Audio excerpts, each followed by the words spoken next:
Good morning. Today we're going to get into the 12th chapter of the Gospel according to Luke on our Advent journey through the Gospel of Luke. This is the midway point of the middle chapter of the Gospel of Luke.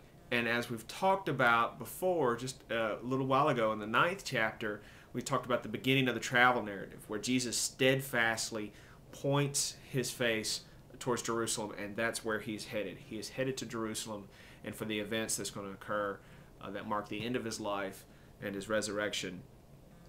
And so we talked about the fact that we stopped seeing the names of towns and cities and things. What I think is going on is the author of Luke has showed Jesus gathering a community together, and now they are journeying from Galilee down to Jerusalem, to the holy city of Jerusalem. Once he's got this group of followers that are committed, that are willing to leave Galilee and head to Jerusalem with him, we see more teaching, less healings. There's some of that, but more teaching, especially in chapter 12. And the teachings become harder to understand, both us separated by 2,000 years of history, but I believe also probably harder for the disciples to understand at that moment as well. We even see that on occasion when they ask, is this a teaching for all of us, or is this a teaching for everyone, or is it just for us apostles in some cases? So today I'd like to focus on one specific teaching in the 12th chapter, and it begins in verse 22. He said to his disciples, "Therefore I tell you, do not worry about your life, what you will eat, or about your body, what you will wear. For life is more than food, and the body more than clothing. Consider the ravens. They neither sow nor reap, they have neither storehouse nor barn, and yet God feeds them. Of how much more value are you than the birds? And can any of you, by worrying, add a single hour to your span of life? If then you are not able to do a small thing as that, why do you worry about the rest? Consider the lilies, how they grow. They neither toil nor spin. Yet I tell you, even Solomon in all his glory was not clothed like one of these. But if God so clothes the grass of the field, which is alive today and tomorrow is thrown into the oven, how much more will he clothe you, you of little faith?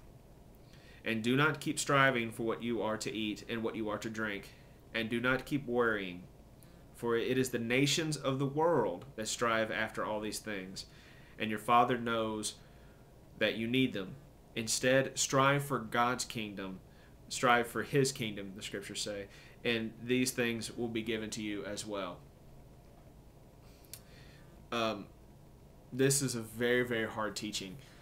I'm a worrier just by habit, and so I'm very conscious of making sure I have food on the table in the house over my head. As many of you know, my wife and I are expecting our first children. We're having twins. So definitely, as the song says, I got my mind on my money and my money on my mind. Children are expensive. But yet Jesus commands and teaches to have full reliance upon God and God alone. Look to God for providence and not to worry about these things. It is the nations. It is the fallen systems of this kingdom, of the earthly kingdoms that strive for wealth and power and possessions.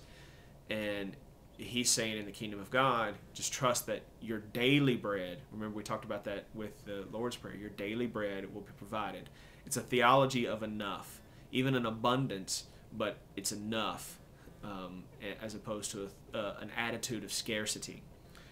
This is a very challenging passage for me, and one that I still have a whole lot of growing to do. As I tell my congregation, I try to always preach the sermon that I need to hear and I need to work on, and this is definitely a passage for me to continue sitting with. I think I've grown in this area a little bit in that I have become more of a tither, more consistent in making a pledge to my congregation, and fulfilling that pledge and moving that pledge to being a full tithe. 10% of my earnings goes to the church. what that has enabled from doing that and making that commitment and living into it, I've increased my giving and other things too, my generosity and other things, and I feel lighter, less worrying about things, and more able to recognize the abundance that surrounds me. Again, that's worked for me, and I've still got a whole lot of growing to do on this passage, but this teaching of Jesus fits in with the other themes that we've seen him talking about, and not functioning like the system, not functioning like the powers that be around, but to live as the kingdom, to look to God for full providence, similar to when he sent the 72 out without a purse, without a staff, without sandals.